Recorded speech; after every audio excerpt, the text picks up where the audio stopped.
इसकी जो embryonal sales थी they become arrange in this like manner. यहाँ पर अब ये एम्ब्रियोनल सेल्स हैं जिनसे एम्ब्रियो बनना है। ये this is called embryonal disc.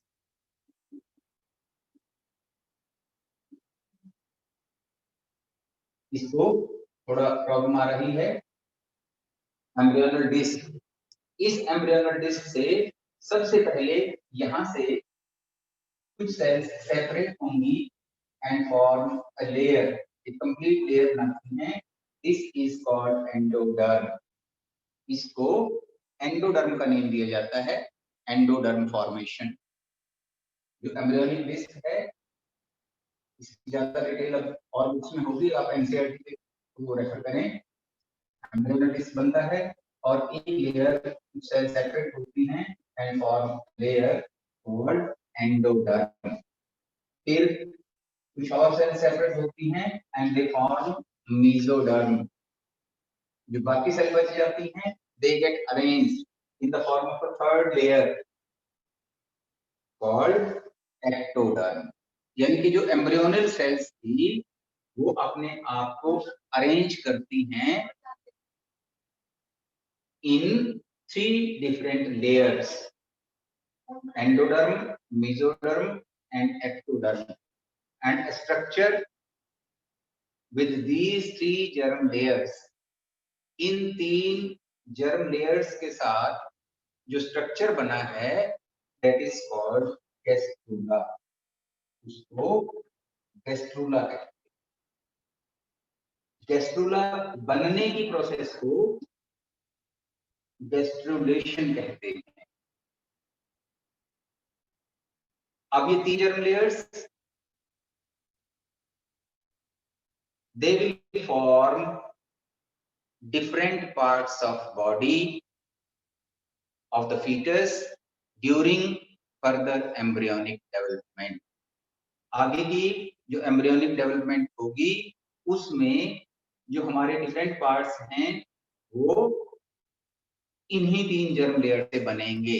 For example, अब ये डिटेल आपकी एनसीईआरटी में नहीं है, बट पहले एक क्वेश्चन आता था, what is fate of 3 germ layers. यानी कि इन 3 जर्म लेयर्स का फेट क्या है। फेट मींस इनसे क्या बनेगा। मैं एग्जांपल आपको दे देता हूं, एंडोमेट्रियम, सॉरी एंडोडर्म।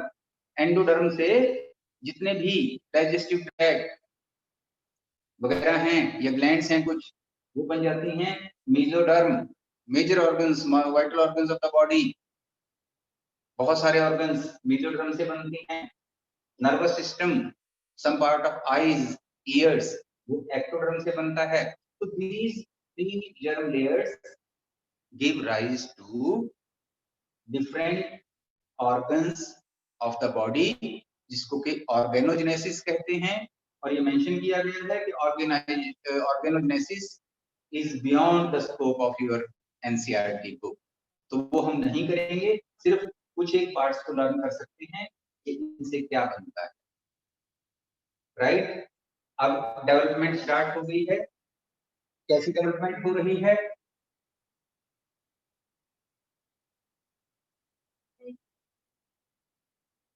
जैसे जैसे भी डेवलपमेंट शुरू हुई है, development of the foetus, 1 month, after 1 month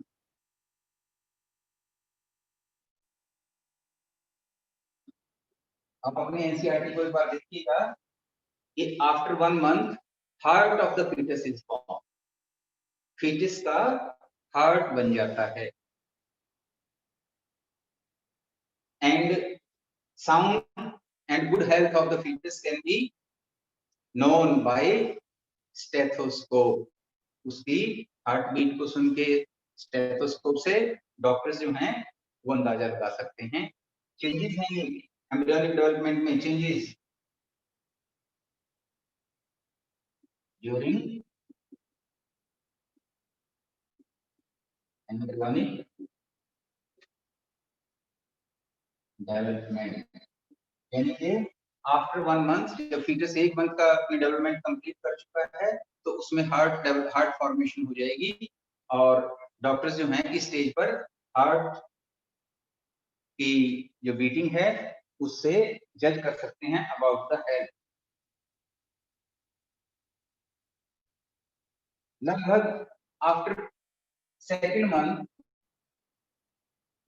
इसके बाद जो फीटस है इसमें लिम्स वगैरह डेवलप हो जाती है, डेवलपमेंट ऑफ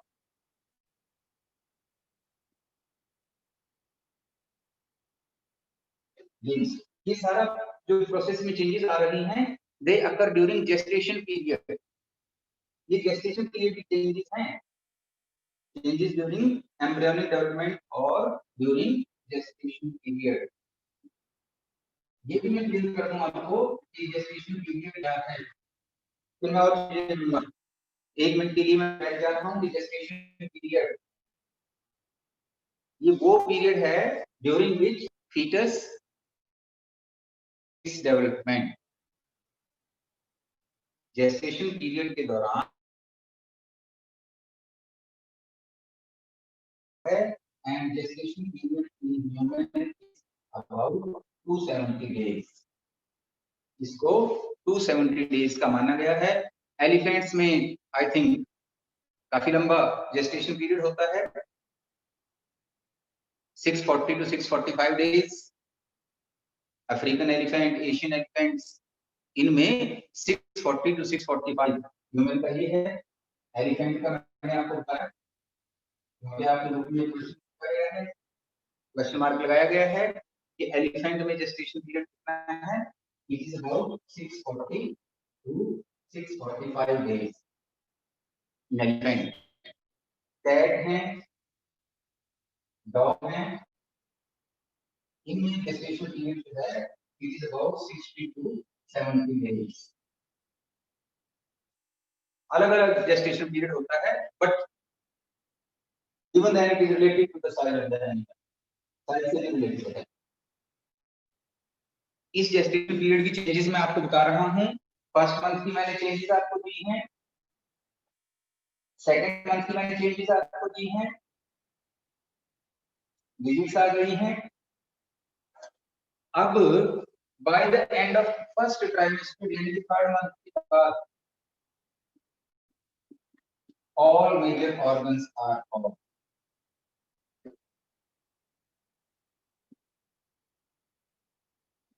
उसमें बन गए हैं। All major organs are form. Fourth month में और फिफ्थ मंथ तक movement of the foetus can be seen. Fifth month के बाद, after fifth month, movement of the foetus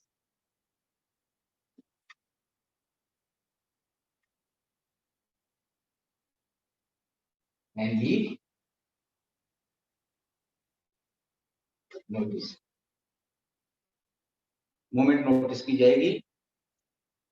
sixth month यानी कि सेकेंड ट्राइमेस्टर, इसके बाद हेयर डेवलपमेंट,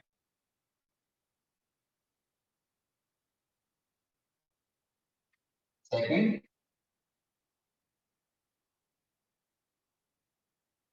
उसमें डेवलपमेंट ऑफ हेयर, आईलिड्स, ये सब फीटस में डेवलप हो जाएंगे। और अब उसमें वाइटल ऑर्गन्स फॉर्म हो चुके हैं, movement of the heart, movement of the foetus note हो रही है, हार्ट की बीट हो रही है, मींस डेवलपमेंट काफी कुछ 6 मंथ के एंड तक कंप्लीट हो रही है। उसके बाद अब मैच्योरेशन होगी।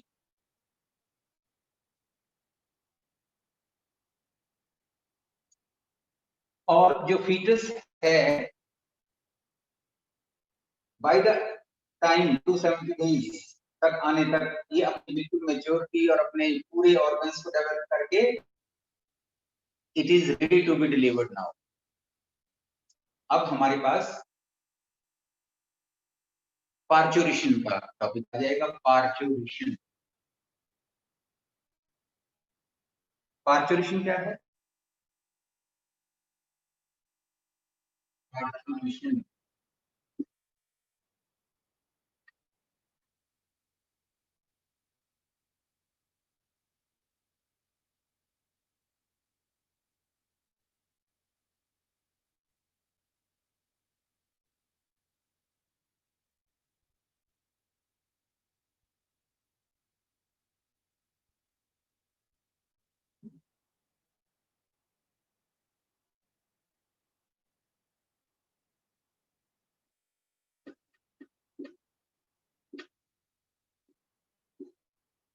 process of giving birth to the young one.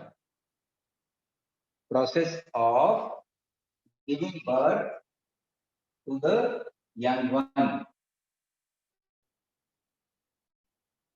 And the process of parturition is under the control of hormones.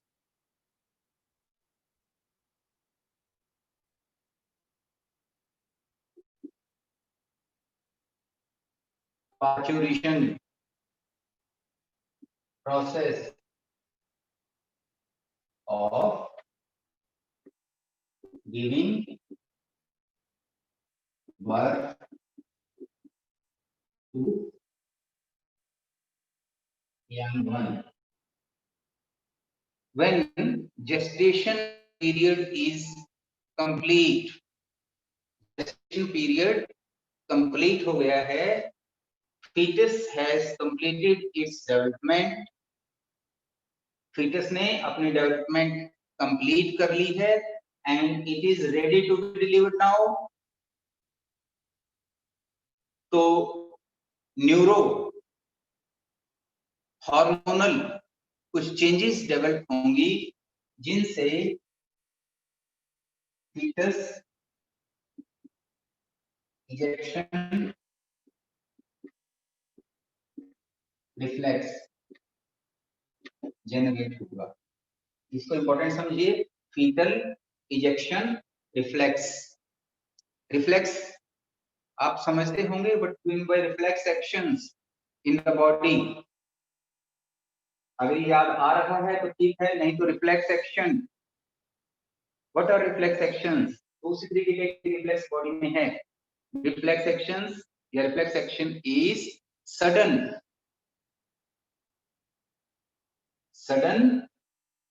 change or sudden response to certain stimuli.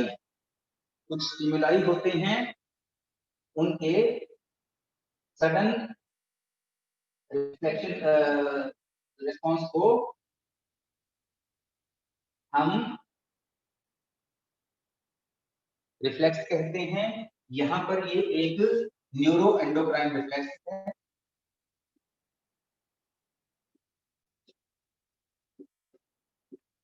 Neuro means nervous system और इससे related endocrine glands, उनका reflex, इसको fetal ejection reflex भी कह रहे हैं। इस reflex के स्टार्ट होते ही क्या होता है? It causes mild then vigorous, mild to vigorous contractions in muscles, in smooth muscles of uterus. मैंने आपको बताया था कि myometrium is a layer of uterus which has smooth muscles. उसमें smooth muscles होती हैं, and smooth muscles, you know, they do not act according to the will of the animal. They are not under the control of animal. इनका सीधा relation neuro दिमाग से होता है। तो जैसे ही ये विगरस कंट्रैक्शन स्टार्ट होती हैं, हमारी पिट्यूटरी रिलीज करती है एक हार्मोन जिसका नेम है ऑक्सीटोसिन। कौन सा हार्मोन है ये? Oxytocin. Oxytocin is popularly called as birth hormone. ये क्वेश्चन होता है कि which hormone is popularly called birth hormone? It is oxytocin. जैसे ही फीटस इजेक्शन रिफ्लेक्स के कारण कुछ कॉन्ट्रैक्शंस आई हैं, हुई हैं डेवलप यूट्रस में, वो अंदर न्यूरो एंडोक्राइन रिफ्लेक्स के अंदर हैं। इनके विगोरस कंट्रैक्शन से ऑक्सीटोसिन रिलीज हुआ है। This oxytocin causes further contractions.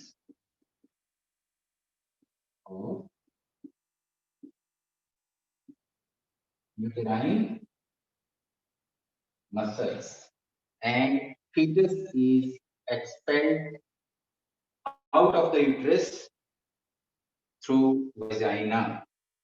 Fetus is expelled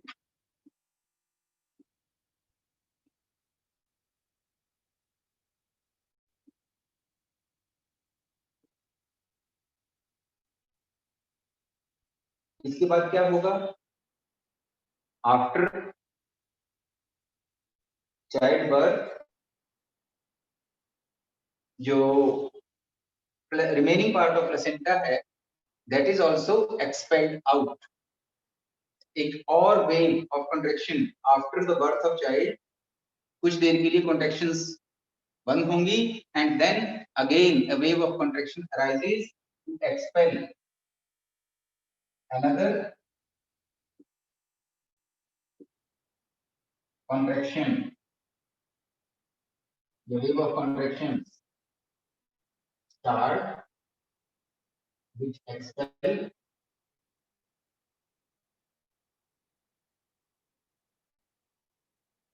placenta,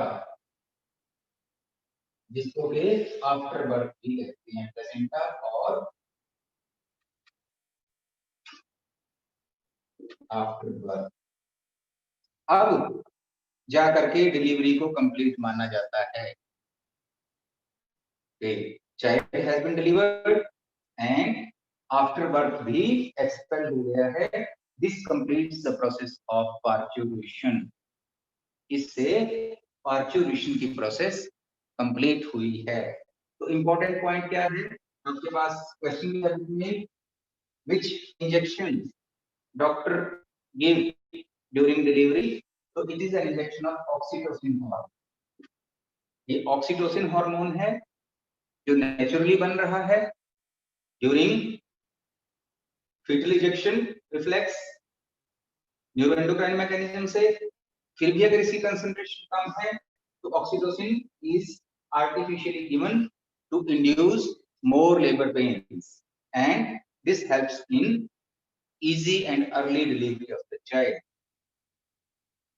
इसके बाद अब पार्चुरेशन कंप्लीट हुआ है. पार्चुरेशन के बाद lactation.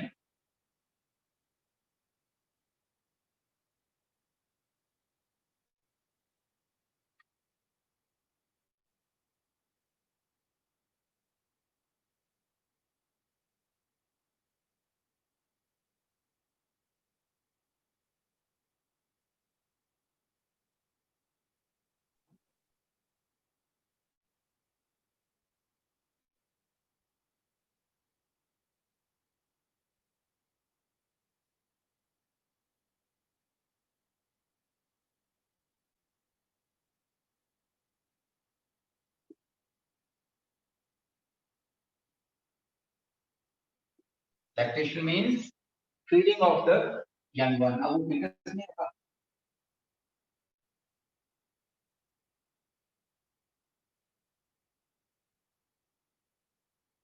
Feeding of young ones. जो मेमोरी ग्लैंड्स हैं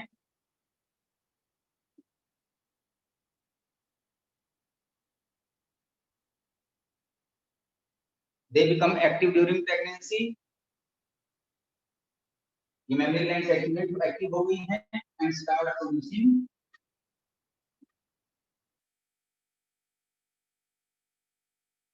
milk. ये तो बिफोर बर्थ ही फंक्शनल हो जाती हैं. और जो सकलिंग स्टिमुलस है, suckling stimulus by young one, यानी तो उसके सकलिंग से they release milk to feed the young one. ये इंपॉर्टेंट नहीं है. इंपॉर्टेंट है कोलोस्ट्रम. इसी मिल्क से रिलेटेड है कोलोस्ट्रम. बहुत इंपॉर्टेंट है और इस पे क्वेश्चन भी होता है. What is colostrum, what is its significance? milk released from mammary glands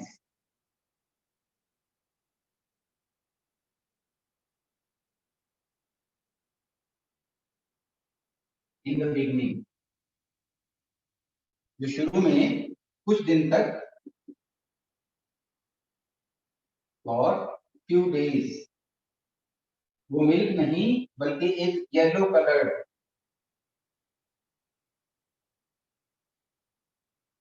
substance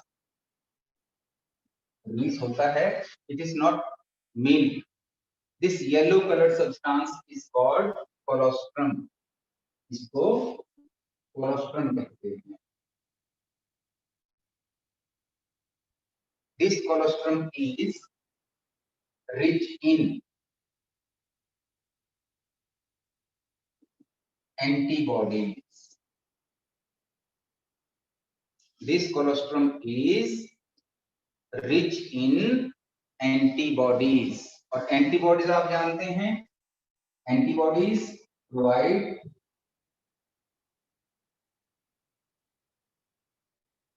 immunity to infant. अभी उसको जो जन्म हुआ है उस बच्चे को infant बोलते हैं हम. Neonate, then infant, then child और फिर एडल्ट, एडोलेसेंट, फिर एडल्ट. ये स्टेजेस होती हैं. नियोनेट आपने कहीं देखा होगा, neonatology word. Neonatology, newly born child is called neonate. उसको नियोनेट कहते हैं.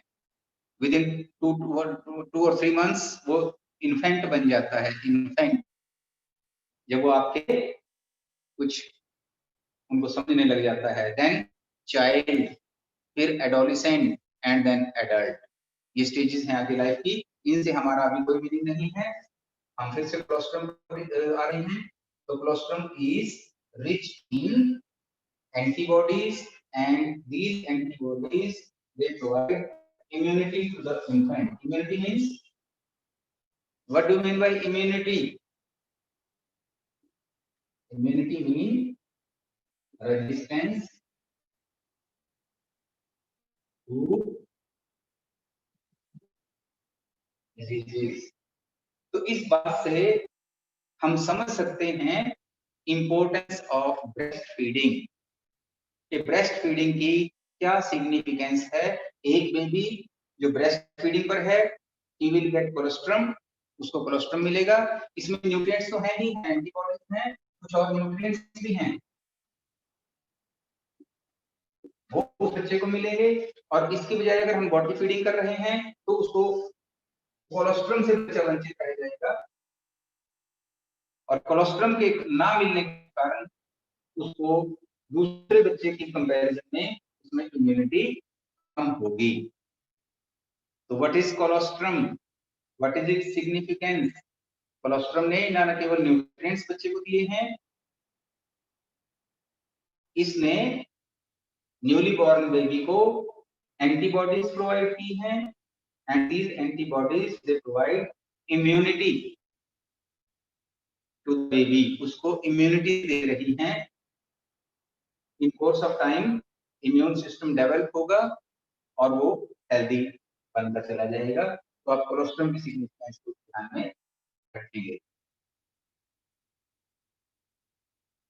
लैक्टेशन आपको मैंने समझा दिया है. breakdown of milk, release of milk and feeding of the baby. Mammary glands activate हो गई हैं. Suckling stimulus by the young one, वो सकना शुरू करता है. इससे मिल्क रिलीज होगा और कोलोस्ट्रम मिल जाएगा. With this we complete the process of human reproduction. हमारा ह्यूमन रिप्रोडक्शन कंप्लीट हुआ है.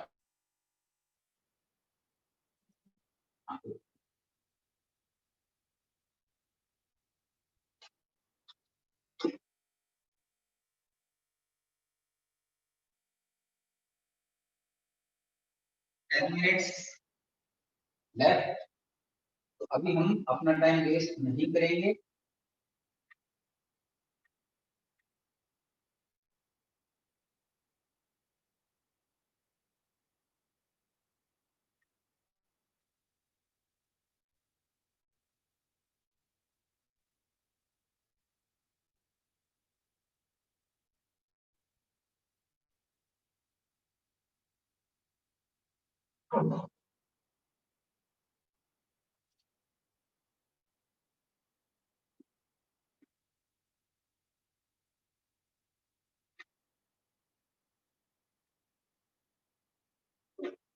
रिप्रोडक्टिव हेल्थ,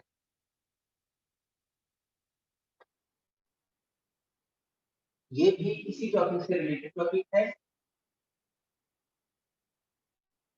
इसमें हम किस चीज के बारे में या किस मेन टॉपिक के बारे में डिस्कस करेंगे?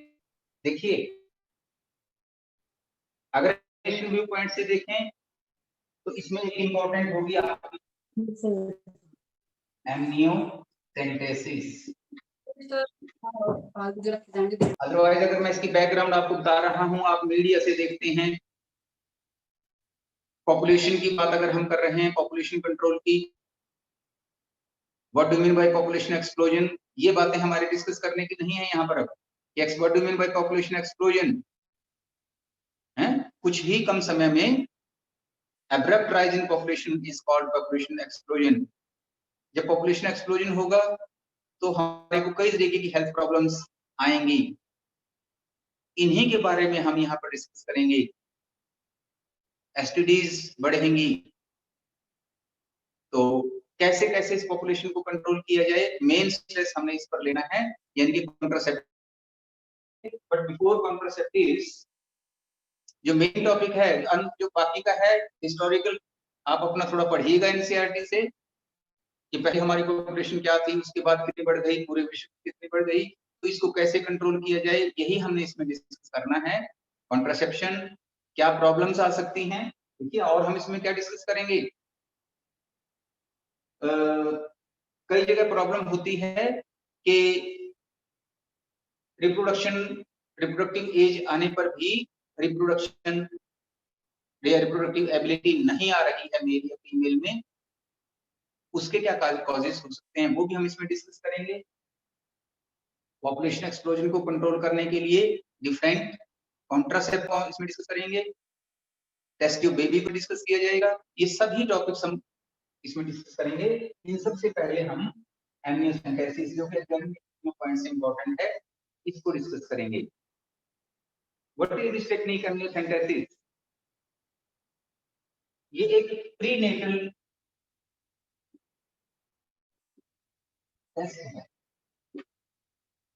For diagnosis of abnormalities in fetus। जो फीटस है अभी वो प्रीनेटल है। Prenatal means, what do you mean by prenatal? Prenatal means before birth. अभी बच्चे का जन्म नहीं हुआ है, तो हम ये जानना चाहेंगे कि क्या डेवलपिंग फीटस में कोई एबनॉर्मेलिटी तो नहीं है, उसमें कोई जेनेटिक डिजीज तो नहीं है, लाइक जेनेटिक डिसऑर्डर्स।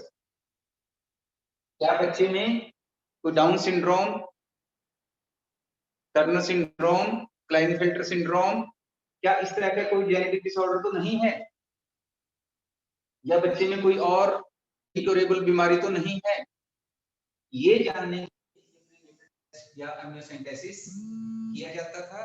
लेकिन इसके साथ साथ we can test the sex of the baby also, उसको बेबी के सेक्स को भी डिटरमिन किया जा सकता है, क्योंकि प्रीनेटल है तो सेल्स को हम बाहर निकालेंगे, सेल्स को विड्रॉ करेंगे और उनको हम टेस्ट करके सेक्स ऑफ द बेबी भी, सेक्स ऑफ फीटस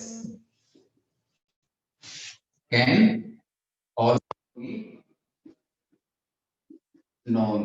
तो लोगों ने क्या किया, सिर्फ इसको भूल गए, इसको स्टार्ट रखा। ये जो था ना, ये जो मेन इंपॉर्टेंस थी कि जेनेटिक डिसऑर्डर्स हैं उनको चेक करना है, वो तो भूल गए और सेक्स डिटरमिनेशन पर जोर दे दिया। तो इस टेक्निक को अब बैन कर दिया गया है। Now this technique has been ban. इसमें करते क्या है, सम एमनियोटिक फ्लूइड, आप जानते होंगे एमनियोटिक फ्लूइड क्या है। जो फीटस है वो एमनियन कैविटी में फ्लोट करता है और वहां पर एक फ्लूइड होता है, name of this fluid is amniotic fluid within the amniotic cavity. तो इस फ्लूइड में जो फीटस है, foetus cast off its cells in this amniotic fluid। इस एमनियोटिक फ्लूइड में जो फीटस है लगातार फ्लोट कर रहा है, क्योंकि ये जो मेम्ब्रेन्स हैं, कुछ मेम्ब्रेन्स और कवर करते हैं उसको, वो मेम्ब्रेन उसको प्रोटेक्शन दे रहे हैं, उसी कैविटी की एमनियोटिक फ्लूइड उसको प्रोटेक्शन दे रहा है। तो फीटस अपने सेल्स उसमें कास्ट ऑफ करता रहता है। अब क्या किया जाता है, with the help of syringe, एक सिरिंज की हेल्प से इस फ्लूइड को निकाल लिया जाता है, विड्रॉ किया जाता है with the help of syringe, needle, and it is tested for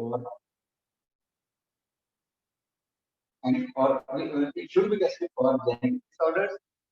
जो इसमें सेल्स कास्ट ऑफ हो रही हैं, सेल्स करके ये पता लगाया जाता है कि क्या इसमें कोई जेनेटिक डिसऑर्डर लाइक हीमोफीलिया, कोई हीमोफीलिया है, कोई कलर ब्लाइंडनेस है, या इस तरीके का कोई डिसऑर्डर इसको है, उसका पता लगाते हैं। अगर ऐसा प्रॉब्लम है तो एमटीपी, वो भी हम इस टॉपिक में स्टडी करेंगे। MTP, medical termination of pregnancy, वो तभी एडवाइज है अगर कोई फीटस में MTP, medical termination of pregnancy. क्या टेक्निक बताई है मैंने, एब्डोमेन, फ्रॉम द एब्डोमेन, यानी एब्डोमेन में से सिरिंज नीडल पास करके some fluid, amniotic fluid is withdrawn and it is tested for its cells।